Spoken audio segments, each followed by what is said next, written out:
Hi hello friends, good evening. I love you. MRL study studio ಚಾನಲ್ಗೆ ತಮಗೆಲ್ಲರಿಗೂ ಸ್ವಾಗತಿಸುತ್ತಾ ಇವತ್ತಿನ ತರಗತಿಯಲ್ಲಿ ದೈಹಿಕ ಶಿಕ್ಷಣ ಶಿಕ್ಷಕರ ಒಂದು ಪಠ್ಯಕ್ರಮಕ್ಕೆ ಸಂಬಂಧಪಟ್ಟಂತಹ ಆರೋಗ್ಯ ಶಿಕ್ಷಣದಲ್ಲಿ ಲಾಸ್ಟ್ ಒಂದು ಚಾಪ್ಟರು ಇತರೆ ಮಾಹಿತಿಗಳು, ವಿಜ್ಞಾನದ ಹಲವು ಶಾಖೆಗಳು, ಇವುಗಳ ಬಗ್ಗೆ ಇವತ್ತಿನ ತರಗತಿಯಲ್ಲಿ ತಿಳ್ಕೊಳ್ಳೋಣ. ಇದ್ರ ಮೇಲೆ ನಾನು 4 ಕ್ಲಾಸ್ ಮಾಡಿದ್ದೀನಿ ಹಿಂದೆ. ಯಾರೆಲ್ಲ ಆ ತರಗತಿಯನ್ನು ನೋಡ್ಕೊಂಡಿಲ್ಲ ಆ ತರಗತಿಯನ್ನು ನೋಡ್ಕೊಳ್ಳಿ. ಇದನ್ನು ಮುಗಿಸಿದ್ರೆ ಆರೋಗ್ಯ ಶಿಕ್ಷಣ ಕಂಪ್ಲೀಟ್ ಆಗ್ತೈತೆ. ಹಾಗಾಗಿ ಇವತ್ತು ತರಗತಿಗಳಲ್ಲಿ ನೋಡೋಣ ಇತರ ಮಾಹಿತಿಯನ್ನು, ಆರೋಗ್ಯಕ್ಕೆ ಸಂಬಂಧಪಟ್ಟಂತಹ ಮಾಹಿತಿಯನ್ನು ಸಂಕ್ಷಿಪ್ತವಾಗಿ ತಿಳ್ಕೊಳ್ಳೋಣ. ಇವಾಗ ವಿಜ್ಞಾನದ ಹಲವು ಶಾಖೆಗಳ ಅಧ್ಯಯನ. ವಿಜ್ಞಾನದ ಹಲವು ಶಾಖೆಗಳಿಗೆ ಏನೇನು ಕರಿತೀವಿ ಅಂಥೇಳಿ ಇದೆ. ಇಲ್ಲಿ ನೋಡಿರಿ, ನಾವು ಏರೋಲಜಿ, ವಾತಾವರಣದ ಕುರಿತು ಅಧ್ಯಯನ ಮಾಡೋದಕ್ಕೆ ಏನಂತೀವಿ? ಏರೋಲಜಿ ಅಂಥೇಳಿ ಕರಿತೀವಿ. ಅಗ್ರೋಸ್ಟ್ರಾಲಜಿ, ಹಲ್ಲುಗಳ ಬಗ್ಗೆ ಅಧ್ಯಯನ ಮಾಡೋದಕ್ಕೆ ಏನಂತೀವಿ? ಅಗ್ರೋಸ್ಟ್ರಾಲಜಿ ಅಂತೇಳಿ ಕರಿತೀವಿ. ಆಂಥ್ರೋಪಾಲಜಿ ಅಂದರೆ ಮಾನವನ ಮೂಲ ಭೌತಿಕ ಮತ್ತು ಸಾಂಸ್ಕೃತಿಕ ಒಂದು ಅಭಿವೃದ್ಧಿಯ ಬಗ್ಗೆ ಅಧ್ಯಯನ ಮಾಡ್ತೀವಿ, ಅದಕ್ಕೆ ಏನಂತೀವಿ? ಆಂಥ್ರೋಪಾಲಜಿ ಅಂತೇಳಿ ಕರಿತೀವಿ. ಬ್ಯಾಕ್ಟೀರಿಯಾಲಜಿ ಅದಕ್ಕಂತೀವಿ? ಸೂಕ್ಷ್ಮ ಜೀವಶಾಸ್ತ್ರದ ಶಾಖೆಯಾಗಿರುವಂಥ ಇದು ಬ್ಯಾಕ್ಟೀರಿಯಾಗಳ ಕುರಿತು ಅಧ್ಯಯನ ಮಾಡ್ತೀವಿ, ಅದಕ್ಕೆ ಬ್ಯಾಕ್ಟೀರಿಯಾಲಜಿ ಅಂತೇಳಿ ಕರಿತೀವಿ. ಒಂದೊಂದು ಅದ್ರ ಮೇಲೆ ಹೆಸರು ಮೇಲೆ ಇರ್ತದೆ, ಒಂದೊಂದು ಡಿಫ್ರೆಂಟ್ ಇರ್ತಾವೆ ಅಷ್ಟೇ. ಇದ್ರ ಮೇಲೆ ಒಂದು ಕ್ವಶನ್ ಬರ್ತೈತೆ, ನೆನ್ಪಿಟ್ಕೊಳ್ಬೇಕು. ಈಗ ಕಾರ್ಡಿಯಾಲಜಿ, ಹೃದಯದ ಕುರಿತು ಅಧ್ಯಯನ ಮಾಡೋದಕ್ಕೆ ಕಾರ್ಡಿಯಾಲಜಿ ಅಂತೇಳಿ ಕರಿತೀವಿ. ಸೈಟಾಲಜಿ ಅಂದರೆ ಜೀವಕೋಶಗಳ ರಚನೆ ಮತ್ತು ಅದರ ಕಾರ್ಯಗಳ ಬಗ್ಗೆ ಅಧ್ಯಯನ ಮಾಡೋದಕ್ಕೆ ಸೈಟಾಲಜಿ ಅಂತೇಳಿ ನಾವು ಕರಿತೀವಿ. ಈಗ ಸೈಟೋಪ್ಯಾಥಾಲಜಿ, ಜೀವಕೋಶ ರಚನೆ ಮತ್ತು ಕಾರ್ಯಗಳ ಅಧ್ಯಯನ. ಸೈಟಾಲಜಿ ಅಂತ ಜೀವಕೋಶಗಳ ರಚನೆ ಮತ್ತು ಕಾರ್ಯಗಳ ಬಗ್ಗೆ ಅಧ್ಯಯನ ಮಾಡೋದು. ಸೈಟೋಪ್ಯಾಥಾಲಜಿನ ಜೀವಕೋಶಗಳ ರಚನೆ ಮತ್ತು ಕಾರ್ಯಗಳ ಬಗ್ಗೆ ಇದೆ. ಒಂದು ಸರಿ ನೋಡೋಣ. ಸೈಟಾಲಜಿ ಅನ್ನೋದು ಕರೆಕ್ಟ್, ಸೈಟೋಪ್ಯಾಥಾಲಜಿ ಅಂತಿದೆ. ಇದು ನೋಡ್ತೀನಿ, ಸರಿ ನೋಡ್ಕೊಂಡು ಹೇಳ್ತೀನಿ. ಇದು ಎರಡು ಸೇಮ್ ಅನಿಸ್ತೈತೆ. ನೆಕ್ಸ್ಟ್ ಕ್ಲಾಸಲ್ಲಿ ಹೇಳ್ತೀನಿ. ಇದು ಈಗ ಡರ್ಮಟಾಲಜಿ, ಚರ್ಮದ ಕುರಿತು ಅಧ್ಯಯನ ಮಾಡೋದಕ್ಕೆ ಅಂತೀವಿ ಡರ್ಮಟಾಲಜಿ ಅಂತೇಳಿ ಕರಿತೀವಿ. ಡೈನಾಮಿಕ್ಸ್ ಅಂದರೆ ಚಲನಶಾಸ್ತ್ರದ ಕುರಿತು ಅಧ್ಯಯನ ಮಾಡೋದಕ್ಕೆ ಡೈನಾಮಿಕ್ಸ್ ಅಂತೇಳಿ ಕರಿತೀವಿ. ಇಕಾಲಜಿ ಅಂತಂದರೆ ಜೀವಿಗಳ ಮತ್ತು ಪರಿಸರದ ನಡುವಿನ ಸಂಬಂಧವನ್ನು ಕುರಿತು ಏನು ಮಾಡ್ತೈತೆ? ಇಕಾಲಜಿ ಅಂತ ಹೇಳ್ತೀವಿ. ಇಕಾಲಜಿ ಅಂಥೇಳಿ ಕರಿತೀವಿ. ಜೆನೆಟಿಕ್ಸ್, ತಳಿಶಾಸ್ತ್ರ, ಆನುವಂಶತೆ ಮತ್ತು ಅದರ ನಿಯಮಗಳ ಕುರಿತು ಅಧ್ಯಯನ ಮಾಡೋದಕ್ಕೆ ಜೆನೆಟಿಕ್ಸ್ ಅಂತೇಳಿ ಕರಿತೀವಿ. ಗೆರಂಟೋಲಜಿ, ವೃದ್ಧಾಪ್ಯ ಸಮಸ್ಯೆ ಮತ್ತು ರೋಗಗಳ ಕುರಿತು ಅಧ್ಯಯನ ಮಾಡೋದಕ್ಕೆ ಗೆರಂಟೋಲಜಿ ಅಂತೇಳಿ ಕರಿತೀವಿ. ಹೆಪಟಾಲಜಿ ಅಂದರೆ ಕರುಳಿನ ಕುರಿತು ಅಧ್ಯಯನ ಮಾಡೋದಕ್ಕೆ ಹೆಪಟಾಲಜಿ ಅಂಥೇಳಿ ಕರಿತೀವಿ.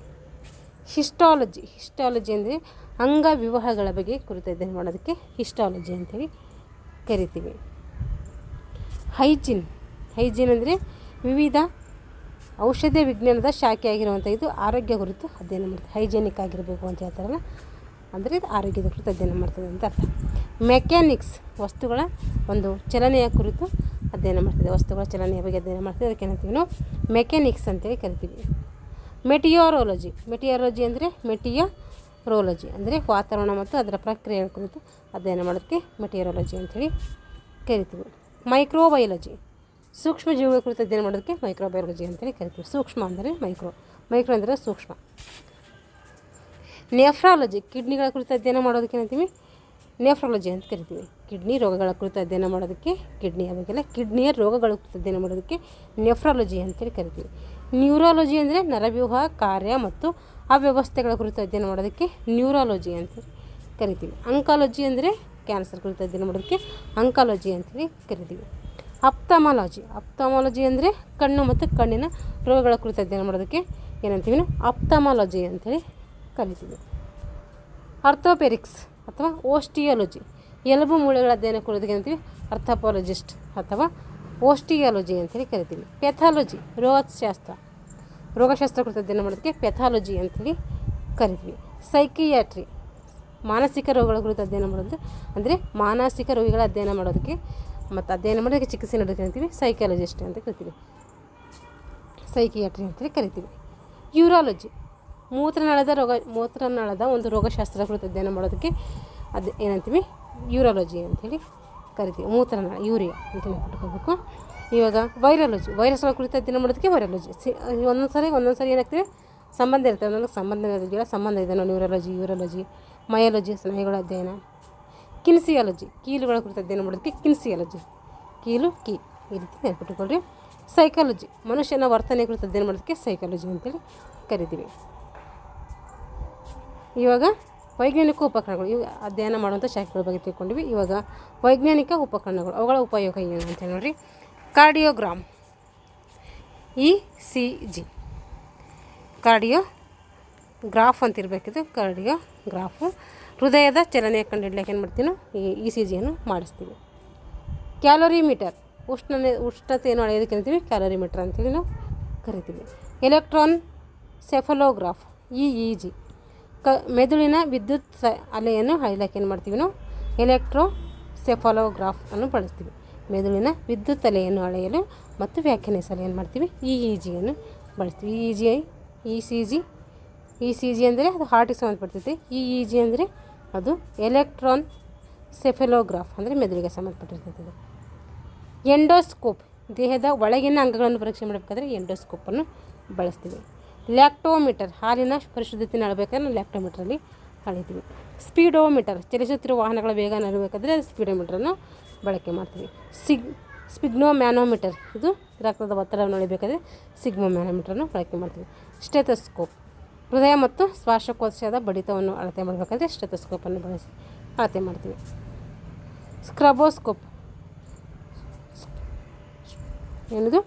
ಸ್ಟ್ರೋಬೋಸ್ಕೋಪ್ ಅಂದರೆ ಅತ್ಯಂತ ವೇಗದಲ್ಲಿ ಚಲಿಸುತ್ತಿರುವ ವಸ್ತುಗಳನ್ನು ಪರೀಕ್ಷಿಸಲು ಇದನ್ನು ಬಳಸ್ತಿದ್ದು. ಹೊಸದು ಅನಿಸ್ತೈತೆ, ನೆನ್ಪಿಟ್ಕೊಳ್ರಿ. ಡೈನಮೋಮೀಟರ್, ಶಕ್ತಿಯನ್ನು ಅಳೆಯಲು ಮಾಡ್ತೀವಿ ನಾವು ಡೈನಮೋಮೀಟರನ್ನು ಬಳಸ್ತೀವಿ. ಬೈಸಿಕಲ್ ಎರ್ಗೋಮೀಟರ್, ಕಾರ್ಯಕ್ಷಮತೆಯನ್ನು ಅಳೆಯಲಿಕ್ಕೆ ನಾವು ಬೈಸಿಕಲ್ ಎರ್ಗೋಮೀಟ್ರನ್ನು ಬಳಸ್ತೀವಿ. ಈಗ ಜೀವಸತ್ವಗಳು ಮತ್ತು ಖನಿಜಗಳು, ಅವುಗಳ ಕಾರ್ಯಗಳು ನೋಡಿರಿ. ಜೀವಸತ್ವ ಮತ್ತು ಕಾರ್ಯಗಳು, ಆಕಾರ ಕೊರತೆಯಿಂದ ಬರುವಂತಹ ರೋಗಗಳು. ಜೀವಸತ್ವ ಎ, ಚರ್ಮದ ಮತ್ತು ಕಣ್ಣಿನ ಆರೋಗ್ಯಕ್ಕೆ ಇದೇನು ಮಾಡ್ತೈತೆ ಜೀವಸತ್ವ ಎ ಅವಶ್ಯಕವಾಗಿರ್ತೈತೆ. ಚರ್ಮ ಮತ್ತು ಕಣ್ಣಿನ ಆರೋಗ್ಯಕ್ಕೆ ಜೀವಸತ್ವ ಎ ಬೇಕು. ಇದು ಎಲ್ಲಿ ಸಿಗ್ತೈತೆ ನಮಗೆ ಅಂತಂದರೆ ಮೀನು, ಹಾಲು, ಕೆರೋಟಿನಲ್ಲಿ ನಮಗೇನು ಸಿಗ್ತೈತೆ ಎ ಜೀವಸತ್ವ ಸಿಗ್ತೈತೆ. ಇದು ಎ ಜೀವಸತ್ವ ಕೊರತೆ ಯಾವ ರೋಗ ಬರ್ತದೆ ಅಂತಂದರೆ ನಿಶಾಂತತೆ, ಅದಕ್ಕೆ ಇರುಳು ಕುರುಡ ಅಂತ ಕರಿತೀವಿ, ಆ ರೋಗವನ್ನು ಬರ್ತೈತೆ. ಬಿ ಮತ್ತು ಬಿ ಸಮೂಹ, B1 ಇಂದ B12 ಗಂಟೆ ಬರ್ತವೆ. ಅದರ ಸಮೂಹದಲ್ಲಿ ಎಲ್ಲ ಒಟ್ಟಿಗೆ ಕೊಟ್ಟಿದ್ದಾರೆ. ಇದು ಕಿಣ್ವ ಮತ್ತು ರಕ್ತದ ಬಾಯಾರಿಕೆ ಮತ್ತು ನರಮಂಡಲದ ಸಹಜ ಸ್ಥಿತಿಗೆ ಅವಶ್ಯಕ. ಇದಕ್ಕೆ ಬೇಕು ಬಿ ಅಂತಂದರೆ, ಬಿ ಸಮೂಹ ನಮಗೆ ಅದಕ್ಕೆ ಬೇಕಂದರೆ ಕಿಣ್ವ, ರಕ್ತದ ತಯಾರಿಕೆ ಮತ್ತು ನರಮಂಡಲದ ಸಹಜ ಸ್ಥಿತಿಗೆ ತರಲಿಕ್ಕೆ ಏನು ಮಾಡಿದ್ರೆ ನಮಗೆ ಬಿ ಸಮೂಹ ಬೇಕಾಗ್ತೈತೆ. ಇದೆಲ್ಲ ಸಿಗ್ತೈತಿ. ಹಾಗಾದರೆ ಬಿ ಅಂದರೆ ಅಕ್ಕಿಯ ತವಡು, ಪೆಲೆಗ್ರಾ, ಮೊಟ್ಟೆ, ಈಸ್ಟ್, ಹಸಿರು, ಇಲ್ಲೆಲ್ಲ ಏನು ಮಾಡ್ತೈತೆ ನಮಗೆ ವಿಟಮಿನ್ ಬಿ ಸಿಗ್ತೈತೆ. ಇದು ಕೊರತೆ ಎಲ್ಲಿ ಬರ್ತೈತೆ ಬೇರೆ ಬೇರೆ ರೋಗ ಬರ್ತೈತೆ. ವಿಟಮಿನ್ ಸಿ ಅಸ್ಕಾರ್ಬಿಕ್ ಆಮ್ಲ ಅಂಥೇಳಿ ಕರಿತೀವಿ. ಇದು ಅಂಗಾಂಗಗಳ ಬಂಧಕ ವಸ್ತುವಾದಂಥ ಕೊಲೆಜನ್ ರಚನೆ ಮಾಡುವಂಥ ಕಾರ್ಯವನ್ನು ಇದು ಮಾಡ್ತೈತೆ. ಇದರಲ್ಲಿ ಸಿಗ್ತೈತಿ ವಿಟಮಿನ್ ಸಿ ಅಂದರೆ ನಿಂಬೆ, ಕಿತ್ತಾಳೆ, ತರಕಾರಿಯಲ್ಲಿ ಸಿಗ್ತೈತಿ. ವಿಟಮಿನ್ ಸಿ ಕೊರತೆ ಯಾವ ರೋಗ ಬರ್ತಂದರೆ ಸ್ಕರ್ವಿ ರೋಗ ಬರ್ತೈತೆ. ಡಿ ವಿಟಮಿನ್, ಇದು ಕ್ಯಾಲ್ಸಿಯಂ ಮತ್ತು ರಂಜಕದ ಹೀರುವಿಕೆ ಮೂಳೆಗಳ ಒಂದು ಕೆಲಸಕ್ಕೆ ಏನು ಮಾಡ್ತಿದ್ದೆವು ಬಳಸ್ಕೊತೀವಿ. ಇಲ್ಲಿ ಎಲ್ಲಿ ಸಿಗ್ತದೆ ಅಂದರೆ ಮೊಟ್ಟೆ, ಹಾಲು, ಮೀನೆಣ್ಣೆ, ಸೂರ್ಯನ ಕಿರಣದಲ್ಲಿ ನಮಗೆ ವಿಟಮಿನ್ ಡಿ ಹೇರಳವಾಗಿ ಸಿಗ್ತೈತೆ. ವಿಟಮಿನ್ ಡಿ ಕೊಡ್ತಿದ್ರೆ ಯಾವ ರೋಗ ಬರ್ತದೆ ಅಂದರೆ ರಿಕೆಟ್ಸ್ ಬರ್ತೈತೆ. ರಿಕೆಟ್ಸ್ ಅನ್ನುವಂಥ ರೋಗ ಬರ್ತೈತೆ. ವಿಟಮಿನ್ ಇ ಹಲ್ಲುಗಳ ಬೆಳವಣಿಗೆ, ಕೆಂಪು ರಕ್ತ ಕಣಗಳ ನಾಶವಾಗುವಿಕೆ ತಡೆಗಟ್ಟಲಾಗಿ ಏನು ಮಾಡ್ತೀವಿ ವಿಟಮಿನ್ ಇಯನ್ನು ಬಳಸ್ಕೊತೀವಿ. ಇಲ್ಲಿ ಅಕ್ಕಿಯಲ್ಲಿ, ಗೋಧಿ, ಹಾಲು, ಮೊಸರಿನಲ್ಲಿ ಏನು ಮಾಡ್ತೀವಿ ವಿಟಮಿನ್ ಇ ಸಿಗ್ತೈತೆ. ಮೂಳೆಗಳು, ಬಂಜೆತನ, ಸ್ನಾಯುಗಳು ಇದರಿಂದ ಉಂಟಾಗ್ತೈತೆ, ಅಂದರೆ ಬಂಜೆತನ ಉಂಟಾಗ್ತೈತೆ. ಇಲ್ಲಿ ವಿಟಮಿನ್ ಇ ಕೊರತಿದ್ರೆ ಬಂಜೆತನ ಉಂಟಾಗ್ತೈತೆ. ವಿಟಮಿನ್ ಕೆ ಬೆಳವಣಿಗೆಯಲ್ಲಿ ಸಹಕಾರಿಯಾಗ್ತೈತೆ. ವಿಟಮಿನ್ ಕೆ ಮತ್ತು ರಕ್ತಹೆಪ್ಪು ಗಟ್ಟುವಿಕೆಯಲ್ಲೂ ಕೂಡ ನಮಗೆ ಸಹಕರಿಸ್ತದೆ. ಇದು ಎಲ್ಲಿ ಸಿಗ್ತೈತೆ ಅಂದರೆ ಹಸಿರು ತರಕಾರಿ, ಕ್ಯಾರೆಟ್, ಟೊಮೊಟೊದಲ್ಲಿ ವಿಟಮಿನ್ ಕೆ ಸಿಗ್ತೈತೆ. ಇದು ಕೊರತೆ ಏನು ಬರ್ತದೆ ಅಂದರೆ ನಮಗೆ ದುರ್ಬಲತೆ ಬರ್ತೈತೆ, ರಕ್ತಹೀನತೆ ಬರ್ತೈತೆ.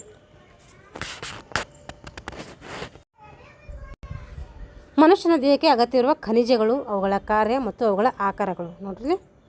ಕ್ಯಾಲ್ಸಿಯಂ ಇದು ಕಾರ್ಯ ಏನಂದರೆ ಹಲ್ಲು ಮೂಳೆಗಳ ಬೆಳವಣಿಗೆ ಆಗಲಿಕ್ಕೆ ಕ್ಯಾಲ್ಸಿಯಂ ಬೇಕು. ಮಾಂಸಖಂಡಗಳ ಸಂಕೋಚನೆ, ನರಮಂಡಲದ ಕಾರ್ಯ ಮಾಡಲಿಕ್ಕೆ ನಮಗೇನು ಬೇಕು ಕ್ಯಾಲ್ಸಿಯಂ ಬೇಕು. ಅದು ಎಲ್ಲಿ ಸಿಗ್ತೈತಿ ಹಾಗಾದರೆ ಕ್ಯಾಲ್ಸಿಯಂ ಅಂದರೆ ಹಾಲಿನಲ್ಲಿ ಸಿಗ್ತೈತಿ, ಒಣಗಿನ ಮೀನಿನಲ್ಲಿ ಸಿಗ್ತೈತಿ, ಕರಿಬೇವಿನಲ್ಲಿ ಕ್ಯಾಲ್ಸಿಯಂ ನಮಗೆ ಹೇರಳವಾಗಿ ಸಿಗ್ತೈತಿ. ಕ್ಯಾಲ್ಸಿಯಂ ಕೊಡ್ತಿದ್ರೆ ಏನು ಬರ್ತೈತಿ ರೋಗ ಅಂದರೆ ರಿಕೆಟ್ಸ್ ರೋಗ ಬರ್ತದೆ, ಅಸ್ಟಿಯೋಮೆಲೋಸಿಯಾ ರೋಗ ಬರ್ತೈತಿ, ಧನುರ್ವಾಯು ಬರ್ತೈತಿ. ಇಷ್ಟು ರೋಗಗಳು ಏನು ಮಾಡ್ತೇವೆ ಕ್ಯಾಲ್ಸಿಯಂ ಕೊರತೆ ಆದರೆ ಬರ್ತವೆ. ಕಬ್ಬಿಣ ನೋಡಿರಿ ಹಿಮೋಗ್ಲೋಬಿನ್ ತಯಾರಿಕೆಗೆ ಮಯೋಗ್ಲೋಬಿನ್ ತಯಾರಿಕೆಗೆ ನಮಗೆ ಕಬ್ಬಿಣ ಬೇಕು. ಇದೆಲ್ಲ ಸಿಗ್ತೈತೆ ಕಬ್ಬಿಣ ಅಂದರೆ ಸೊಪ್ಪುಗಳಲ್ಲಿ ದಂಟು, ರಾಗಿ ಇದೆಲ್ಲ ನಮಗೆ ಸಿಗ್ತೈತೆ ಕಬ್ಬಿಣ ಸಿಗ್ತೈತೆ. ಕಬ್ಬಿಣ ಕೊರತೆ ಏನು ಬರ್ತೈತೆ ನಮಗೆ ರಕ್ತಹೀನತೆ ಅಂದರೆ ಅನಿಮಿಯಾ ಬರ್ತೈತೆ. ಪೊಟ್ಯಾಷಿಯಂ ಆಮ್ಲ ಪ್ರಾತ್ಯಾಮ್ಲಗಳ ಸಮತೋಲನ, ಮಾಂಸಖಂಡಗಳ ಸಂಕೋಚನ ಮತ್ತು ವಿಕಸನಕ್ಕೆ ಈ ಪೊಟ್ಯಾಸಿಯಂ ಕಾರಣವಾಗಿರ್ತೈತೆ. ಇದು ಎಲ್ಲಿ ಸಿಗ್ತದೆ ತರಕಾರಿಗಳಲ್ಲಿ ಸಿಗ್ತೈತೆ. ದೇಹದ ಬಲಹೀನತೆ ನಿರುತ್ಸಾಹಕ್ಕೆ ಏನು ಮಾಡ್ತದೆ ಇದು ಇದರಿಂದ ಪೊಟ್ಯಾಷಿಯಂ ಕೊರತೆ ಏನು ಮಾಡ್ತದೆ ದೇಹದ ಬಲಹೀನತೆ ನಿರುತ್ಸಾಹ ಉಂಟಾಗ್ತೈತೆ. ರಂಜಕ ಮೂಳೆ ಮತ್ತು ಹಲ್ಲುಗಳ ಬೆಳವಣಿಗೆಗೆ ರಂಜಕ ಬೇಕಾಗ್ತೈತೆ. ಅಡಿನೋಸಿನ್ ಟ್ರೈಫಾಸ್ಫೇಟ್ನ ರಚನೆಯಲ್ಲಿ ನಮಗೆ ರಂಜಕವನ್ನು ಅವಶ್ಯಕವಾಗಿ ಬಳಸ್ಕೊತೀವಿ. ಹಾಲು ಮೊಟ್ಟೆ ಮೀನಿನಲ್ಲಿ ನಮಗೆ ರಂಜಕ ಸಿಗ್ತೈತೆ. ಅಯೋಡಿನ್ ಥೈರಾಕ್ಸಿನ್ ರಚನೆಯಲ್ಲಿ ಅವಶ್ಯಕವಾಗಿರ್ತೈತಿ. ಅಯೋಡಿನು ಸಮುದ್ರದ ಸಮೀಪದ ಬೆಳೆಯುವ ಸಸ್ಯಗಳು, ನೀರು, ಮೀನು ಇದೆಲ್ಲ ನಮಗೆ ಸಿಗ್ತೈತೆ. ಎಲ್ಲಿ ಸಿಗ್ತೈತಿ ಅಯೋಡಿನ್? ಸಮುದ್ರದ ಸಮೀಪ ಬೆಳೆಯುವಂತಹ ಸಸ್ಯಗಳಾಗಿರ್ಬೋದು, ಮೀನು, ನೀರಿನಲ್ಲಿ ಏನು ಮಾಡ್ತದೆ ನಮಗೆ ಅಯೋಡಿನ್ ಸಿಗ್ತೈತೆ. ಈ ಅಯೋಡಿನ್ ಕೊರತೆ ಏನು ಬರ್ತದೆ ನಮಗೆ ಗಾಯಿಟರ್ ಅನ್ನುವಂಥ ರೋಗ ಬರ್ತೈತೆ. ಫ್ಲೋರಿನ್ ಹಲ್ಲಿನ ರಚನೆಯಲ್ಲಿ ಅವಶ್ಯಕವಾಗಿರ್ತೈತೆ. ಫ್ಲೋರಿನು ಇದು ನೀರು, ಟೀ, ಸಮುದ್ರ ಆಹಾರ ಇಲ್ಲೆಲ್ಲ ನಮಗೆ ಸಿಗ್ತೈತೆ. ಇದು ಕೊರತೆ ಏನು ಬರ್ತದೆ ಫ್ಲೋರಿನ್ ಕೊರತೆ ಇದ್ದರೆ ದಂತಕ್ಷಯ ಅನ್ನುವಂಥ ರೋಗ ಬರ್ತದೆ. ಕೋಬಾಲ್ಟ್ ಇದು ಜೀವಸತ್ವ ಬಿ ರಚನೆಯಲ್ಲಿ ಸಹಾಯಕ ಆಗ್ತೈತೆ. ಯಾವುದು? ಕೋಬಾಲ್ಟು. ಇದು ತರಕಾರಿಗಳು, ಬೇಳೆಕಾಳುಗಳಲ್ಲಿ ನಮಗೆ ಹೇರಳವಾಗಿ ಸಿಗ್ತೈತೆ. ಕೋಬಾಲ್ಟ್ ಕೊರತೆ ಇದ್ದರೆ ರಕ್ತಹೀನತೆ ಬರ್ತೈತೆ. ಸೋಡಿಯಂ ಆಮ್ಲ ಮತ್ತು ಪ್ರತ್ಯಾಮ್ಲಗಳ ಸಮತೋಲನ, ನರಮಂಡಲದ ವಾಹಕ ಕಾರ್ಯಕ್ಕೇನಾಗ್ತೈತೆ ಸೋಡಿಯಂ ನಮಗೆ ನೆರವಾಗ್ತೈತೆ. ಇದು ಅಡುಗೆ ಉಪ್ಪಿನಲ್ಲಿ ಸೋಡಿಯಂ ಸಿಗ್ತೈತೆ ನಮಗೆ. ಸ್ನಾಯುಗಳ ಸೆಳೆತ ಮತ್ತು ಹಿಡಿತ ಉಂಟಾಗ್ತೈತಿ. ಇದು ಒಂದು ಕೊರತೆ ಇದೆ. ಇವಾಗ ಜೀವಸತ್ವಗಳ ರಾಸಾಯನಿಕ ಹೆಸರು ನೋಡಿರಿ. ವಿಟಮಿನ್ ಎದು ಕ್ಯಾರೋಟಿನು, ವಿಟಮಿನ್ ಬಿದು ಥಯಾಮಿನು, ಕೆರೋಲಿನ್ ವಿಟಮಿನ್ ಎ ಕೆರೋಲಿನ್, ಇದು ಏದು ಕೆರೋಲಿನ್ ಅಲ್ಲ ರೆಟಿನಲ್ ಅಂತಿದೆ, ಇದು ಮಿಸ್ ಪ್ರಿಂಟ್ ಆಗಿರ್ಬೋದು, ರೆಟಿನಲ್ಲಿದು. ಬಿದು ಥಯಾಮಿನು, ಸಿದು ಆಸ್ಕರ್ಬಿಕ್ ಆಮ್ಲ, ಡಿದು D3 ಅಥವಾ ಎರ್ಗೋ ಕ್ಯಾಲ್ಸಿಫೆರಲ್ ಮತ್ತು D2 ಅಥವಾ ಕೋಲ್ ಕ್ಯಾಲ್ಸಿಫೆರಲ್ ಅಂತ ಕರಿತೀವಿ. ಇದು ಟೊಕೋಫೆರಲ್. ಕೆದು ಜೀವಸತ್ವ ಕೆ ಮತ್ತು ಜೀವಸತ್ವ K2, ಜೀವಸತ್ವ K2. ರಾಸಾಯನಿಕ ಹೆಸರಿದ್ರೆ ಕರೆಕ್ಟಾಗಿ ಕೊಟ್ಟಿಲ್ಲ, ಬೇರೆ ಇದನ್ನು ತೊಗೊಂಡು ಹೇಳ್ತೀನಿ. ಇವಾಗ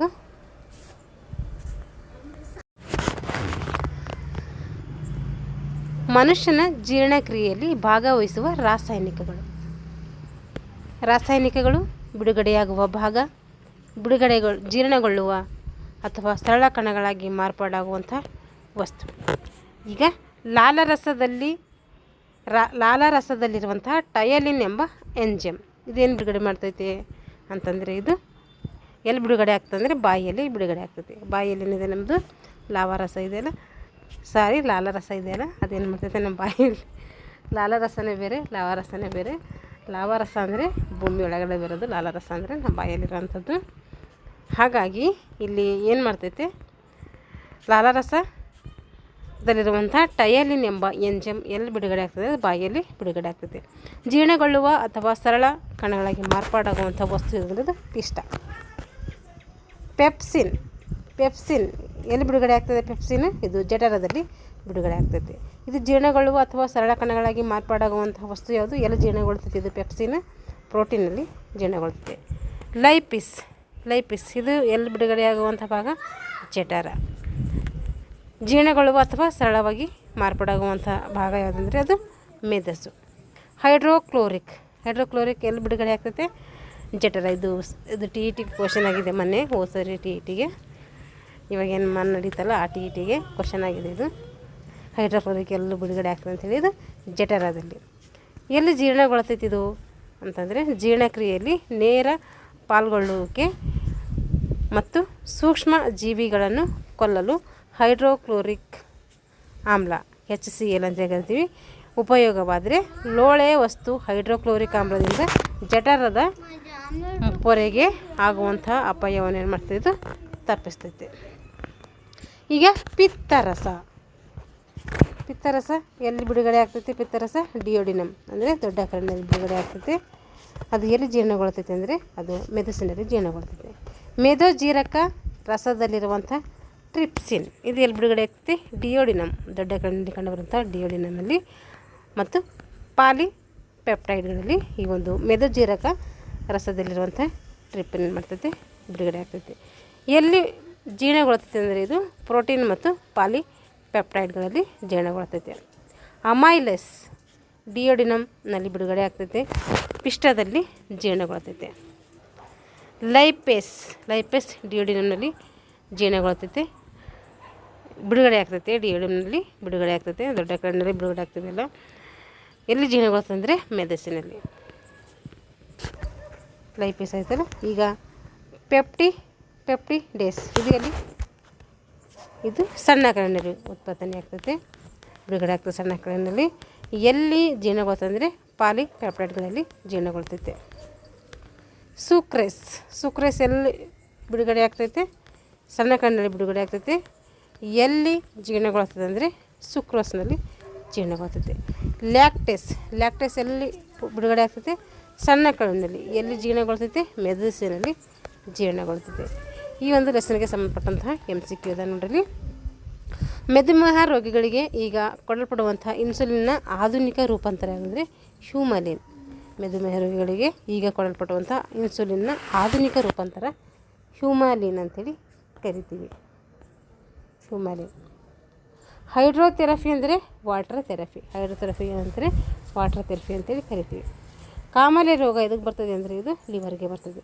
ಅಂದರೆ ಪಿತ್ತ ಜನಾಂಗಾಂಗಕ್ಕೆ ಅಥವಾ ಲಿವರ್ಗೆ ಸಂಬಂಧಿಸಿದ ಒಂದು ಕಾಯಿಲೆಗೆ ನಾವು ಕಾಮಾಲೆ ಅಂತೇಳಿ ಕರಿತೀವಿ. ಅಸಿಟೈಲ್ ಸೈಕ್ಲಿಕ್ ಆ್ಯಸಿಡ್ ಸಾಮಾನ್ಯವಾಗಿ ಉಪಯೋಗವಾಗುವುದು. ಎಲ್ಲಿ ಉಪಯೋಗಿಸ್ತೀವಿ ಅಂದರೆ ನೋವು ನಿರೋಧಕವಾಗಿ ಬಳಸ್ತೀವಿ.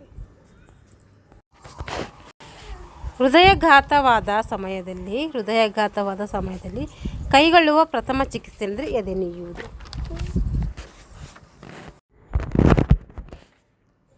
ಎಸಿಟೈಲ್ ಸ್ಯಾಲಿಸೈಕ್ಲಿಕ್ ಆ್ಯಸಿಡ್ ಸಾಮಾನ್ಯವಾಗಿ ಉಪಯೋಗಿಸಲಾಗುವುದು. ಎದಕ್ಕೆ ಉಪಯೋಗಿಸ್ತೀವಿ ನಾವು ಎಸಿಟೈಲ್ ಸ್ಯಾಲಿಸೈಕ್ಲಿಕ್ ಆ್ಯಸಿಡ್ ಸಾಮಾನ್ಯವಾಗಿ ಉಪಯೋಗಿಸಬೇಕಾದ್ರೆ ನೋವು ನಿರೋಧಕವಾಗಿ ನಾವು ಬಳಸ್ತೀವಿ. ಹೃದಯಾಘಾತವಾದ ಸಮಯದಲ್ಲಿ ಕೈಗೊಳ್ಳಬೇಕಾದ ಪ್ರಥಮ ಚಿಕಿತ್ಸೆ ಎದೆನೀಯುವುದು. ರಿಪೀಟ್ ಆಗಿದೆ. ಈಗ ಎಪಿಥಿಲಿಯೋನ್ ಬಿ ಎಂಬ ಹೊಸದಾಗಿ ಸಂಯೋಜಿಸಿದ ಔಷಧವನ್ನು ಈ ರೋಗದ ಚಿಕಿತ್ಸೆಗಾಗಿ ನಾವು ಬಳಸ್ತೀವಿ. ಯಾವುದು? ಎಪಿಥಿಲೋನ್ ಅನ್ನುವಂತಹ ಒಂದು ಹೊಸದಾಗಿ ಸಂಯೋಜಿಸಿದ ಔಷಧ ಎದಕ್ಕೆ ಬಳಸ್ತೀವಿ ಅಂದರೆ ನಾವು ಕ್ಯಾನ್ಸರ್ಗೆ ಬಳಸ್ತೀವಿ. ರಕ್ತದ ಒತ್ತಡ ಅಳೆಯಲು ಉಪಯೋಗಿಸುವಂತಹ ಮಾಪನ ಸಿಗ್ಮೋಮ್ಯಾನೋಮೀಟರ್. ಚರ್ಮದ ಕ್ರಾಂತಿಗೆ ಆಗಿದ್ದು ಚರ್ಮದ ಕಾಂತಿಗೆ ಆಗಬೇಕು. ಚರ್ಮದ ಕಾಂತಿಗೆ ಕಾರಣವಾಗಿರುವಂಥ ಸ್ವಾಭಾವಿಕ ಆಹಾರ ಅಂದರೆ ನಿಂಬೆ ರಸ ಮತ್ತು ವಿಟಮಿನ್ ಎ. ಕಣ್ಣಿನ ದೃಷ್ಟಿ ಅಭಿವೃದ್ಧಿಗೆ ಹೆಚ್ಚಾಗಬೇಕಾದ್ರೆ ದೃಷ್ಟಿ ಅಭಿವೃದ್ಧಿ ಹೋಗಬೇಕಾದ್ರೆ ವೃದ್ಧಿ ಆಗಬೇಕಂದ್ರೆ ಏನು ಮಾಡಬೇಕು ನಾವು ಅಂತಂದರೆ ಬೆಟ್ಟದ ನೆಲ್ಲಿಕಾಯಿಯನ್ನು ಸೇವನೆ ಮಾಡಬೇಕು. ಚರ್ಮ ಆರೋಗ್ಯಕ್ಕೆ ಉತ್ತಮವಾದಂಥ ವಿಟಮಿನ್ ಯಾವುದಂದರೆ ವಿಟಮಿನ್ ಡಿ. ಪ್ರೀತಿ, ಪ್ರೇಮ, ಸಂತೋಷವು ಮನುಷ್ಯನ ಈ ಭಾವನೆಗಳಿಗೆ ಉದಾಹರಣೆ. ಸಕಾರಾತ್ಮಕ ಭಾವನೆಗಳು, ನಕಾರಾತ್ಮಕ ಭಾವನೆಗಳನ್ನು ಮಾಡಿದ್ದೀವಲ್ಲ, ಪ್ರೀತಿ, ಸಂತೋಷ ಇವೆಲ್ಲ ಏನು ಸಕಾರಾತ್ಮಕ ಭಾವನೆಗಳಿಗೆ ಉದಾಹರಣೆಗಳಾಗಿರ್ತವೆ. ಮನುಷ್ಯನು ಈಜುಕೊಳ್ಳೋದಕ್ಕೆ ಉಪಯೋಗಿಸುವ ಬಣ್ಣ ಯಾವುದಂದರೆ ಅದು ಬಿಳಿ ಬಣ್ಣ. ನೀರಿನಲ್ಲಿ ತೇಲುವಂಥ ಕೌಶಲ್ಯವನ್ನು ಈ ರೀತಿ ನಾವು ಕರಿತೀವಿ ಅಂದರೆ ಈಜು, ಸ್ವಿಮ್ಮಿಂಗ್. ಎಣಿಕೆಯ ಪ್ರಕಾರ ತಾಳಬದ್ಧವಾಗಿ ಸಂಗೀತಕ್ಕೆ ತಕ್ಕಂತೆ ಹೆಜ್ಜೆ ಹಾಕುತ್ತಾ ಮಾಡುವಂಥ ಚಟುವಟಿಕೆ ಕರಿತೀವಿ ಏರೋಬಿಕ್ಸ್ ಅಂತೇಳಿ ಕರಿತೀವಿ. ಎಣಿಕೆಯ ಪ್ರಕಾರ ಮಾಡ್ತೀವಿ, ಸಂಗೀತಕ್ಕೆ ತಕ್ಕಂತೆ ಏನು ಮಾಡ್ತೀವಿ ತಾಳ ಹಾಕ್ತೀವಿ, ಅದಕ್ಕೆ ಕರಿತೀವಿ ಏರೋಬಿಕ್ಸ್ ಅಂತೇಳಿ ಕರಿತೀವಿ. ಮಾನವನ ಶರೀರದಲ್ಲಿ ಕೊಲೆಸ್ಟ್ರಾಲ್ ಇರುವಂಥ ಭಾಗ ಯಾವುದು? ರಕ್ತದಲ್ಲಿ ಕೊಲೆಸ್ಟ್ರಾಲ್ ಇರ್ತೈತಿ. ವಾಯು ಶುದ್ಧೀಕರಣಕ್ಕೆ ಮಾಧ್ಯಮ ಯಾವುದು? ವಾಯು ಶುದ್ಧಿ ಆಗಬೇಕಾದ್ರೆ ಏನು ಬೇಕು? ನಮಗೆ ಮಳೆ ಬೇಕು. ಮಾಮೂಲಿ ಹಸುವಿನ ಹಾಲಿಗಿಂತ ಕೆನೆರಹಿತ ಹಾಲು ಯಾವ ಅಂಶದಲ್ಲಿ ಭಿನ್ನವಾಗಿದೆ? ಅಲ್ಲಿ ಹೆಚ್ಚು ಏನಿರ್ತದೆ? ಕೊಬ್ಬಿನ ಅಂಶ ಅಲ್ಲಿ ಏನಿರ್ತೈತೆ? ಕಡಿಮೆ ಇರ್ತೈತೆ. ಮಾಮೂಲಿ ಹಾಲಿಗಿಂತ ಕೆನೆ ಇಲ್ಲ ಹಾಲಿಗೆ. ಆ ಕೆನೆರಹಿತ ಹಾಲಿನಲ್ಲಿ ಏನಿರ್ತದೆ ಅಂತಂದರೆ ಅದು ಕೊಬ್ಬಿನ ಅಂಶ ಕಡಿಮೆ ಇರ್ತೈತೆ. ಕೆನೆ ಸಹಿತ ಇದರಲ್ಲಿ ಕೊಬ್ಬಿನ ಅಂಶ ಜಾಸ್ತಿ ಇರ್ತದೆ, ರಹಿತ ಇದ್ದರೆ ಕಡಿಮೆ ಇರ್ತೈತೆ. ದೇವಿ ಹಾಕಿಸುವ ಚುಚ್ಚುಮದ್ದು ಕಂಡುಹಿಡಿದವರು ಯಾರಂದರೆ ಎಡ್ವರ್ಡ್ ಜೆನ್ನರ್ ಅವರು ಕಂಡುಹಿಡಿತಾರೆ. ಮಂಗನ ಬಾವು ಮಂಪ್ಸ್ ಅಂತ ಕರಿತೀವಿ. ಇದರಿಂದ ಯಾವ ರೋಗ ಬರ್ತದೆ? ಇದರಿಂದ ಬರ್ತದೆ ಮಂಪ್ಸ್ ಅಂದರೆ ವೈರಾಣುವಿನಿಂದ ಬರ್ತೈತಿ. ಡಿಫ್ತೇರಿಯಾ, ಪಾರ್ಟ್ಸಿಸ್, ಟೆಟನಸ್ಗೆ ಹಾಕಿಸುವಂಥ ಲಸಿಕೆ ಅಂತೀವಿ DPT ಅಂತೇಳಿ ಕರಿತೀವಿ. ಪ್ರಥಮ ಚಿಕಿತ್ಸೆಯನ್ನು ಜಾರಿಗೆ ತಂದವರು ಜರ್ಮನಿಯ ಎಸ್ಮಾರ್ಕ್ ಅವರು ಜಾರಿಗೆ ತರ್ತಾರೆ. ರಣರಂಗದಲ್ಲಿ ಪ್ರಥಮ ಚಿಕಿತ್ಸೆ ಮತ್ತು ಗಾಯಗೊಂಡವರಿಗೆ ಪ್ರಥಮ ಚಿಕಿತ್ಸೆ ಬರ್ತವರು ಎಸ್ಮಾರ್ಕ್ ಅವರು. ಪ್ರಥಮ ಚಿಕಿತ್ಸೆಯನ್ನು ಮೊಟ್ಟ ಮೊದಲ ಬಾರಿಗೆ ಜಾರಿಗೆ ತಂದದ್ದು ಆಂಬುಲೆನ್ಸ್ ಸಂಘ. ಇದು ಇಂಗ್ಲೆಂಡ್ನ ಸೆಂಟ್ ಜಾನ್ಸ್ ಆಂಬುಲೆನ್ಸ್ ಸಂಘದವರು ತರ್ತಾರೆ 1879ರಲ್ಲಿ. ಸುಟ್ಟ ಗಾಯಕ್ಕೆ ಈ ದ್ರಾವಣವನ್ನು ಲೇಪಿಸ್ತಾರೆ. ಸೋಡಿಯಂ ಬೈಕಾರ್ಬೊನೇಟನ್ನು ಮಾಡ್ತಾರೆ, ಸುಟ್ಟ ಗಾಯಕ್ಕೆ ಹಚ್ಚುತ್ತಾರೆ. ದೊಡ್ಡ ಮೆದುಳು ತನ್ನ ಕಾರ್ಯವನ್ನು ನಿಲ್ಲಿಸಿದಾಗ ಉಂಟಾಗುವ ಸ್ಥಿತಿಯೇನಂತೇನು, ಇದಕ್ಕೆ ಪ್ರಜ್ಞೆ ತಪ್ಪುವುದು ಅಂಥೇಳಿ ಕರಿತೀವಿ. ರೈಬೇಸ್ ರೋಗದಿಂದ ಕೂಡಿದ ನಾಯಿಗೆ ಕಡಿತಕ್ಕೆ ಒಳಪಟ್ಟಂತಹ ವ್ಯಕ್ತಿಗೆ ವರ್ಗಾವಣೆಯಾಗುವ ಸ್ಥಿತಿಯನ್ನು ಏನಂತ ಕರಿತೀವಿ ಅಂದರೆ ಹೈಡ್ರೋಫೋಬಿಯಾ ಅಂಥೇಳಿ ಕರಿತೀವಿ. ಯಾವ ಸಂದರ್ಭದಲ್ಲಿ ರೋಗಿಗೆ ವಾಂತಿ ಮಾಡಿಸ್ಬಾರ್ದು? ತುಟಿಗಳು ಮತ್ತು ಬಾಯಿ ಸುಟ್ಟಾಗ ಮಾಡಿಸ್ಬಾರ್ದು. ಸೀಳು ರೋಗವನ್ನು ಈ ರೀತಿ ನಾವು ಕರಿತೀವಿ, ಇನ್ವೇಸ್ಡ್ ಅಂತೇಳಿ ಕರಿತೀವಿ. ಗಾಯವನ್ನು ಇದರಿಂದ ಶುದ್ಧಿ ಮಾಡ್ಬೋದು, ಆಂಟಿಸೆಪ್ಟಿಕಿಂದ ಮಾಡ್ಬೋದು. ಆಂತರಿಕ ರಕ್ತಸ್ರಾವ ಕಂಡುಬರುವಂಥ ಸ್ಥಳ ಯಾವುದು? ಆಂತರಿಕ ರಕ್ತಸ್ರಾವ ಮೂತ್ರಪಿಂಡ ಮತ್ತು ಹೊಟ್ಟೆ ಹಾಗೂ ಫುಪ್ಪಸದಲ್ಲಿ ಕಂಡುಬರ್ತದೆ. ನಾಯಿ ಅಥವಾ ಹುಚ್ಚು ನಾಯಿ ಕಡಿತದ ಜಾಗವನ್ನು ತಡೆಯಲು ಉಪಯೋಗಿಸುವಂಥ ದ್ರಾವಣ ಯಾವುದಂದರೆ ಹೈಡ್ರೋಜನ್ ಪೆರಾಕ್ಸೈಡ್. ಅನಿಮಿಯಾ ಇದರ ಕೊರತೆಯಿಂದ ಬರ್ತೈತೆ ಅಂದರೆ ವಿಟಮಿನ್ B12 ಬರ್ತೈತೆ. ದೈಹಿಕ ಆಯಾಸ ಇದರಿಂದ ಬರ್ತದೆ ಅಂದರೆ ಅತಿ ಕೆಲಸ ಮಾಡೋದ್ರಿಂದ ದೈಹಿಕ ಆಯಾಸ ಬರ್ತೈತೆ. ದಿಢೀರ್ ಚೈತನ್ಯ ನೀಡಲು ಕ್ರೀಡಾಪಟುವಿಗೆ ನೀಡುವಂಥದ್ದು ಯಾವುದಂದರೆ ಕಿತ್ತಾಳೆ ನೀಡಬೇಕು. ವ್ಯಾಯಾಮದಿಂದ ಉಸಿರು ಬಿಡುವಾಗ ಹೊರ ಬರುವಂತಹ ಅನಿಲ ಯಾವುದಂದರೆ ಕಾರ್ಬನ್ ಡೈಆಕ್ಸೈಡ್ ಹೊರ ಬರ್ತೈತೆ. ಎಲಿಸಾ ಟೆಸ್ಟನ್ನು ಯಾವುದಕ್ಕೆ ಮಾಡ್ತೀವಿ ನಾವು, ಏನು ಪತ್ತೆ ಹಚ್ಚಲಿಕ್ಕೆ ಮಾಡ್ತೀವಿ ಅಂದರೆ ಏಡ್ಸನ್ನು ಪತ್ತೆ ಹಚ್ಚಲಿಕ್ಕೆ ಎಲಿಸಾ ಟೆಸ್ಟ್ ಅಂತೇಳಿ ಮಾಡ್ತೀವಿ. ಕ್ಯಾಟ್ರಾಕ್ಟ್ ರೋಗವು ಶರೀರದ ಈ ಅಂಗದ ಮೇಲೆ ಪರಿಣಾಮ ಬೀರ್ತದೆ ಅಂದರೆ ಕಣ್ಣಿನ ಮೇಲೆ ಬೀರ್ತೈತೆ. ಮನೆಯ ನೊಣದ ಸರಾಸರಿ ಆಯುಷ್ಯ ಎಷ್ಟಿರ್ತದೆ? ಅತಿ ಹೆಚ್ಚೆಂದರೆ 2 ತಿಂಗಳು ಇರ್ತೈತೆ. ಮಲೇರಿಯಾ ರೋಗವನ್ನು ಹರಡುವಂಥ ಸೊಳ್ಳೆ ಯಾವುದಂದರೆ ಹೆಣ್ಣು ಅನಾಫಿಲಸ್ ಸೊಳ್ಳೆ. ರಸ್ತೆಯನ್ನು ದಾಟಬೇಕಾದರೆ ಈ ಸ್ಥಳವನ್ನು ನಾವು ಉಪಯೋಗಿಸಬೇಕು. ಜಿಬ್ರಾ ಕ್ರಾಸಿಂಗನ್ನು ನಾವು ಬಳಸ್ಕೋಬೇಕು. ಲ್ಯೂಕೇಮಿಯಾ ಸಂಬಂಧಿಸಿರುವುದು ರಕ್ತದ ಕ್ಯಾನ್ಸರ್. ಲ್ಯೂಕೇಮಿಯಾ ಬರ್ತದೆ ರಕ್ತದ ಕ್ಯಾನ್ಸರ್ ಅಂತೇಳಿ ಕರಿತೀವಿ. HIV ವೈರಸ್ಸಿಂದ ಹರಡುವಂಥ ರೋಗ ಯಾವುದು? ಏಡ್ಸ್. ಪಕ್ಕೆಲುಬುಗಳ ಮುರಿಯುವಿಕೆ ಈ ಒಂದು ಫ್ರ್ಯಾಕ್ಚರ್ನ ವಿಧ ಕ್ಲಿಷ್ಟವಾಗಿ ಮುರಿಯುವುದಕ್ಕೆ ಉದಾಹರಣೆ ಆಗಿರ್ತೈತೆ. ಸ್ನಾಯು ಸೆಳೆತಕ್ಕೆ ನೀಡುವಂಥ ಒತ್ತಡ ಕೋಲ್ಡ್ ಒತ್ತಡ ಅಂತೇಳಿ ಕರಿತೀವಿ. ಕೀಲು ತಪ್ಪುವುದನ್ನು ಏನಂತೀವಿ? ಅದಕ್ಕೆ ಡಿಸ್ಲೊಕೇಶನ್ ಅಂತೇಳಿ ಕರಿತೀವಿ. ದವಡೆಯ ಮೂಳೆ ಇದರ ಒತ್ತಡದಿಂದ ಮುರಿತದೆ. ನೇರ ಒತ್ತಡದಿಂದ ದವಡೆಯ ಮೂಳೆ ಮುರಿತೈತೆ. ಈ ಫ್ರ್ಯಾಕ್ಚರ್ನಿಂದ ಮೊಣಕಾಲು ಚಿಪ್ಪು ಮುರಿಯುವುದು. ಸ್ನಾಯು ಚಲನೆಯಿಂದ ಏನು ಮಾಡ್ತೈತೆ? ಮೊಣಕಾಲು ಚಿಪ್ಪು ಮುರಿತೈತೆ. ಚಿಟ್ಟೆಪಟ್ಟಿ ಹೆಚ್ಚಿವುವುದು ಅಂದರೆ ಇದು ಏನೋ ಒಂದು ಬ್ಯಾಂಡೇಜ್ ಹೆಸರಿದು. ಇದು ಸೋಂಕು ತಡೆಗಟ್ಟಲು ಮತ್ತು ಗಾಯವಾಸಿಯಾಗುವಂತೆ ಮಾಡಲು ಬಳಸುವಂಥ ಒಂದು ಬ್ಯಾಂಡೇಜ್ ಆಗಿರ್ತದೆ. ಕೀಲುಗಳನ್ನು ಭದ್ರಗೊಳಿಸಲು ಒತ್ತಡ ನಿಯಂತ್ರಿಸಲು ಉಪಯೋಗಿಸುವ ಬ್ಯಾಂಡೇಜ್ ಅಂದರೆ ಎಲಾಸ್ಟಿಕ್ ಗ್ರಿಪ್ ಬ್ಯಾಂಡೇಜ್. ಇದು ವಿಕಸನ ಮತ್ತು ಸಂಕೋಚನ ಹಿಗ್ಗುದು ಮಾಡ್ತೈತೆ. ಇದು ಕೊಬ್ಬಿನ ಅಂಶದ ಏರುಪೇರಿನಿಂದ ಬರುವಂತಹ ತೊಂದರೆ ಯಾವುದು? ಅದು ಹೃದಯ ತೊಂದರೆ. ಯಸಿನಿಯಾ ಪೆಸ್ಟಿಸ್ ಎಂಬ ಬ್ಯಾಕ್ಟೀರಿಯಾದಿಂದ ಬರುವಂಥ ರೋಗ ಅಂದರೆ ಪ್ಲೇಗ್. ರೈಸ್ ಈ ಚಿಕಿತ್ಸೆ ನೀಡ್ತೀವಿ.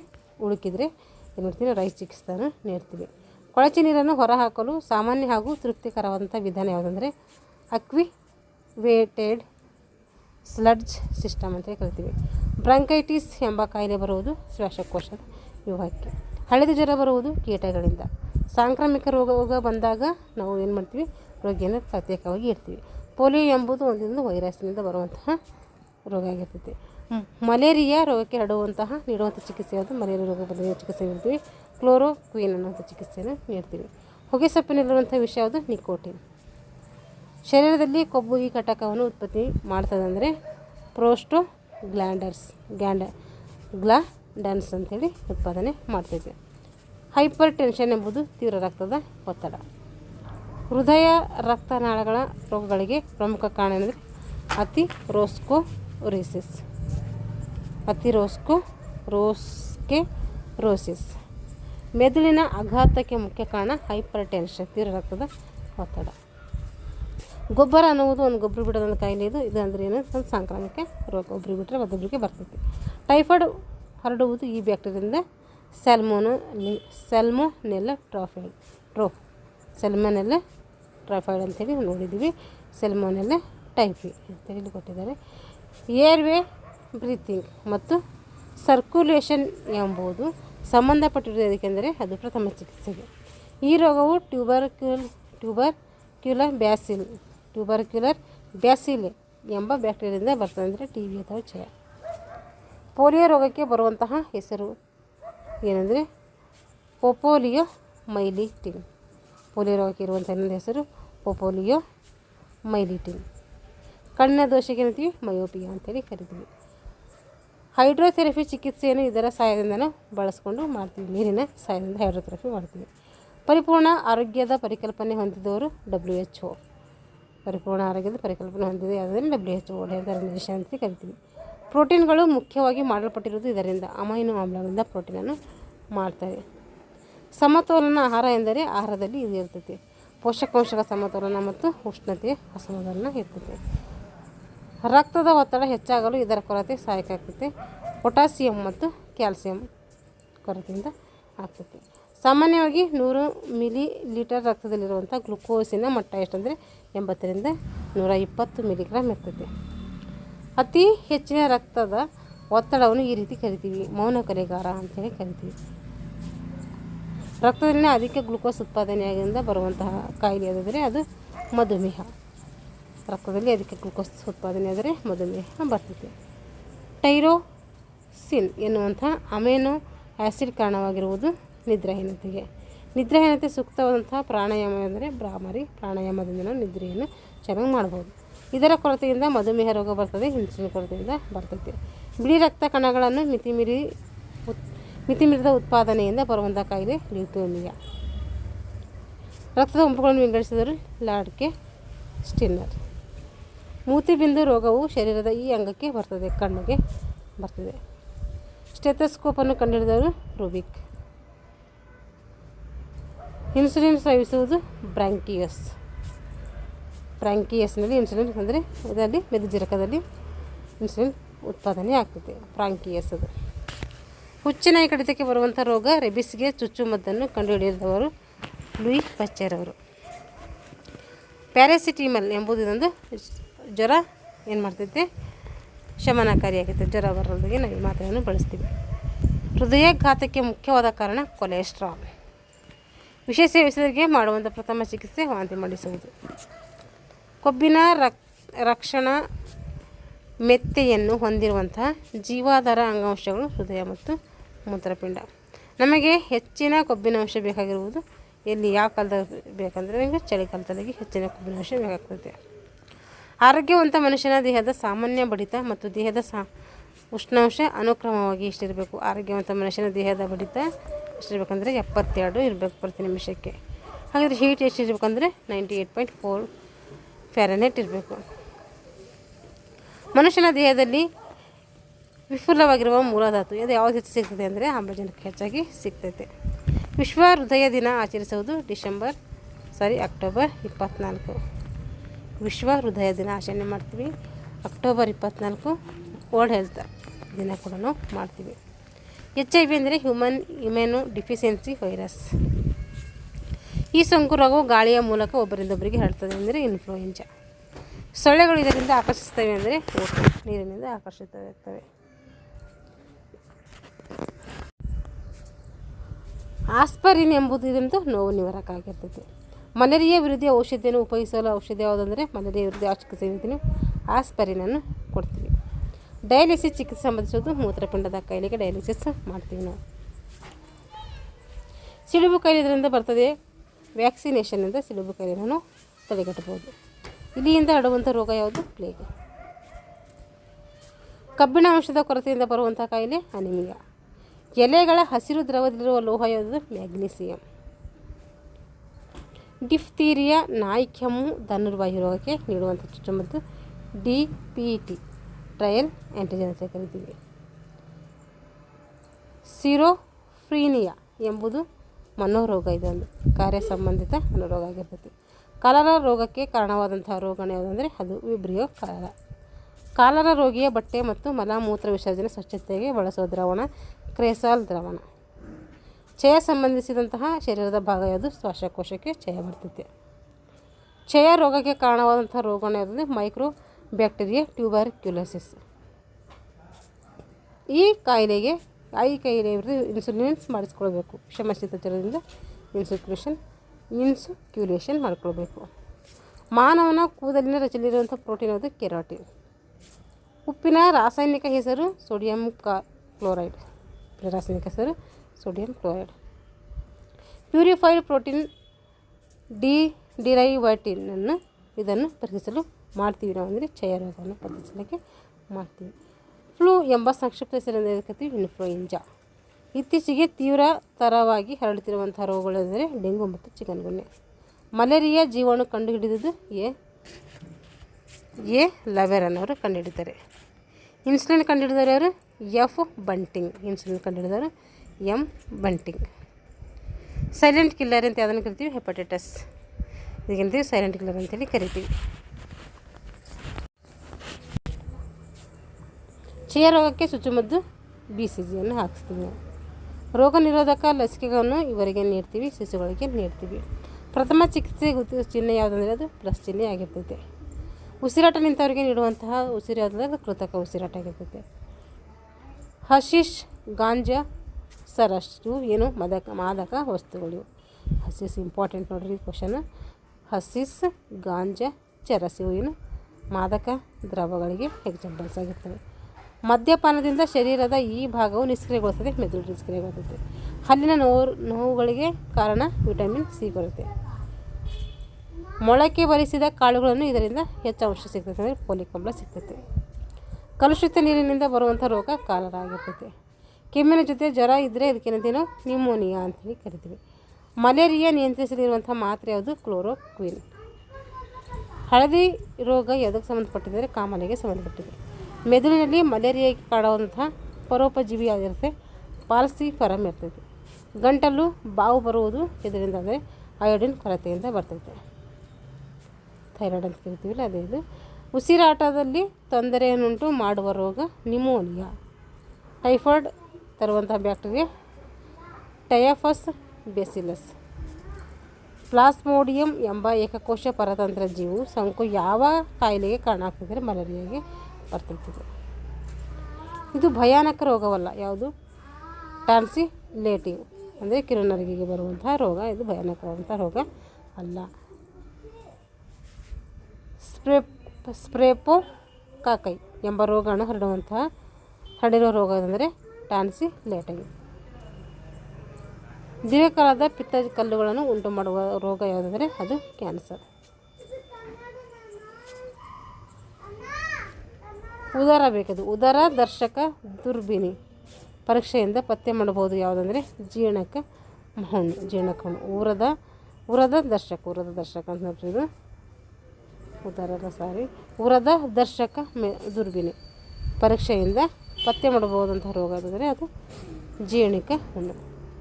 ಪ್ರತಿಜೈವಿಕ ಮದ್ದುಗಳ ಕರ್ತರು ಯಾವುದಂದರೆ ಅಲೆಕ್ಸಾಂಡರ್ ಫ್ಲೆಮಿಂಗ್. ಮಂಗನ ಬಾವು ಇದರಿಂದ ಬರ್ತೈತೆ ಅಂತ ಲಾಲಗ್ರಂಥಿಗಳಿಂದ ಬರ್ತೈತೆ. ಮಂಗನ ಬಾವು ಲಾಲಗ್ರಂಥಿ ಬರಲ್ಲ, ಇದ್ರ ಮೇಲೆ ಪ್ರಭಾವ ಬೀರ್ತದೆ ಅಂತ ಕೇಳಿದರೆ ಅದು ಲಾಲಗ್ರಂಥಿಗಳ ಮೇಲೆ ಪ್ರಭಾವ ಬೀರ್ತೈತೆ. ಸಿಡುಬು ರೋಗಕ್ಕೆ ಕಾರಣವಾದಂಥ ವೈರಸ್ಸು ಪೆರಿಯೋಲಾ ವೈರಸ್. ಸಿಡುಬು ರೋಗಕ್ಕೆ ಪೆರಿಯೋಲಾ ವೈರಸ್ ಕಾರಣ ಆಗಿರ್ತೈತೆ. ಮಣ್ಣಿನ ಮೂಲಕ ಹರಡುವಂಥ ರೋಗ ಯಾವುದಂದರೆ ಅದು ಧನುರ್ವಾಯು. ಸಾಕು ಪ್ರಾಣಿಗಳ ಮೂಲಕ ಹರಡುವಂಥ ರೋಗ ಯಾವುದು? ಆಮಶಂಕೆ. ಗೆಸ್ಟಲ್ಸ್ ಥೆರಪಿಯ ಜನಕ ಯಾವುದು? ಪಿಟ್ಟಪರ್ಲ್. ಮಾನಸಿಕ ರೋಗಗಳಲ್ಲಿ ಒಂದಾದಂತಹ ಸ್ಕಿಜೋಫ್ರೀನಿಯಾದ ಮತ್ತೊಂದು ಹೆಸರು ಏನಂದರೆ ಒಡೆದ ವ್ಯಕ್ತಿತ್ವ, ಕ್ಲಿಟ್ ಪರ್ಸನಾಲಿಟಿ ಅಂತೇಳಿ ಕರಿತೀವಿ. ಮೆದುಳಿನ ನರಕೋಶಗಳು ಅಸ್ಪಷ್ಟವಾದಂತಹ ಕಾರಣಗಳಿಂದ ನಶಿಸಿ ಹೋಗುವಂತಹ ಕಾಯಿಲೆ ಯಾವುದಂದರೆ ಅದು ಡಿಜೆನೆರೇಟಿವ್ ಡಿಸಾರ್ಡರ್ಸ್ ಅಂತೇಳಿ ಕರಿತೀವಿ. EEG ಎಂದರೆ ಎಲೆಕ್ಟ್ರೋಕಾರ್ಡಿಯೋಗ್ರಾಫ್ ಅಂತ ಕರಿತೀವಿ. ECG ಮೆದುಳಿಗೆ ಸಂಬಂಧಿಸಿದೆ, ಆದರೆ ECG ಸಂಬಂಧಪಟ್ಟಿರುವುದು ಹೃದಯಕ್ಕೆ. ಅಕ್ವೈಪೇಷನಲ್ ಥೆರಪಿಯ ಮೊದಲ ಹಂತವಾಗಿ ನೀಡಲಾಗುವಂಥ ಚಿಕಿತ್ಸೆನೇ ಏನಂತ ಕರಿತೀವಿ ಅಂದರೆ ಅಕ್ವಾವಿಟಿ ಥೆರಪಿ ಅಂತ ಕರಿತೀವಿ. EEG ಕಂಡುಹಿಡಿದವರು EEG ಯಾರು ಕಂಡುಹಿಡಿದಾರೆ? ವಿಲಿಯಂ ಐನ್ ಥೋವನ್ ಅವರು ಕಂಡುಹಿಡಿದಾರೆ. ವಿಷಮಶೀತ ಜ್ವರವನ್ನು ಕಂಡುಹಿಡಿಯಲು ಮಾಡುವಂಥ ಪರೀಕ್ಷೆ ಯಾವುದು ಅಂದರೆ ಅದು ವೈಡಲ್ ರಕ್ತ ಪರೀಕ್ಷೆ. ಡಿಫ್ತೆರಿಯಾ ಶರೀರದ ಯಾವ ಭಾಗಕ್ಕೆ ಬರ್ತದೆ ಅಂದರೆ ಅದು ಗಂಟಲಿಗೆ ಬರ್ತದೆ. ಡಿಫ್ತೆರಿಯಾಗೆ ನೀಡುವಂಥ ರೋಗ ನಿರೋಧಕ ಯಾವುದರೆ ಆ್ಯಂಟಿಟಾಕ್ಸಿನ್. ಡಿಫ್ತೇರಿಯಾ ಹರಡುವಂಥ ರೋಗಗಳೆಂದರೆ ಕೋರಿನಿ ಬ್ಯಾಕ್ಟೀರಿಯಾ ಡಿಫ್ತೇರಿಯಾ. ಕುಷ್ಠರೋಗಕ್ಕೆ ಕಾರಣವಾದಂಥ ಬ್ಯಾಕ್ಟೀರಿಯಾ ಮೈಕೋ ಬ್ಯಾಕ್ಟೀರಿಯಾ ಲಿಪ್ರೆ ಅನ್ನೋದು ಲಿಪ್ರೆ. ರೆಬೀಸನ್ನು ಉಂಟು ಮಾಡುವಂಥ ವೈರಸ್ ಅದಂದರೆ ರ್ಯಾವೋ ವಿರಿಡೆ. ಧನುರ್ವಾಯು ರೋಗಕ್ಕೆ ರೋಗಾಣುವೆಂದರೆ ಟೆಟನಸ್ ಬ್ಯಾಸಿಲೆ. ಶರೀರದಲ್ಲಿ ಹೆಚ್ಚಿನ ಪ್ರಮಾಣದ ಗ್ಲುಕೋಸ್ ಶೇಖರಣೆಗೊಳ್ಳುವುದು ಪಿತ್ತಜನಕಾಂಗದಲ್ಲಿ. ಇಷ್ಟು ಏನಾಯಿತು ಈ ಒಂದು ರೋಗಾಣುಗಳ ಇದು ಆರೋಗ್ಯ ಶಿಕ್ಷಣದ ಮೇಲೆ MCQ ಅದು. ಇದು ಸ್ವಲ್ಪ ನಾವು 2-3 ಸರಿ ರಿವಿಷನ್ ಮಾಡಿಕೊಟ್ರೆ ಒಂದೇ ಸರಿಗೆ ನೆನಪಿಡೋದಿಲ್ಲ. ಇಂಪಾರ್ಟೆಂಟು ಆರೋಗ್ಯ ಶಿಕ್ಷಣನೂ ಕೂಡ. ಆರೋಗ್ಯ ಶಿಕ್ಷಣ ಇಲ್ಲಿಗೆ ಮುಗಿತು. ನೆಕ್ಸ್ಟ್ ಏನು ಮಾಡ್ತೀನಿ ಅಂದರೆ ನೆಕ್ಸ್ಟ್ ಒಂದು ಟಾಪಿಕ್ ಯಾವುದು ಅಂತ ನೋಡಿಕೊಂಡು ಅದರ ಮೇಲೂ ಕೂಡ ಮುಗಿಸೋಣ. ಈಗ ಆರೋಗ್ಯ ಶಿಕ್ಷಣ ಕಂಪ್ಲೀಟ್ ಮಾಡಿಕೊಟ್ಟಿದ್ದೀನಿ. ಇವಾಗ ನೆಕ್ಸ್ಟು ಬೇರೆ ಯಾವ ಟಾಪಿಕ್ ಇರ್ತದೆ ಅದು ನೋಡಿಕೊಂಡು ಅದ್ರ ಮೇಲೆ ನಾಳೆಯಿಂದ ಕ್ಲಾಸ್ ಮಾಡ್ತೀನಿ. ಯಾರ್ಯಾರು ನಮ್ಮ ಚಾನಲ್ನ ಸಬ್ಸ್ಕ್ರೈಬ್ ಮಾಡ್ಕೊಂಡ್ರೆ ಚಾನಲ್ನ ಸಬ್ಸ್ಕ್ರೈಬ್ ಮಾಡಿಕೊಂಡು ವಿಡಿಯೋನ ವಾಚ್ ಮಾಡಿ. ಇಷ್ಟ ಆಗಿದರೆ ಲೈಕ್ ಆ್ಯಂಡ್ ಶೇರ್ ಮಾಡಿ ಅಂತ ಹೇಳ್ತಾ ಎಲ್ಲರಿಗೂ ನಮಸ್ಕಾರ, ಧನ್ಯವಾದಗಳು.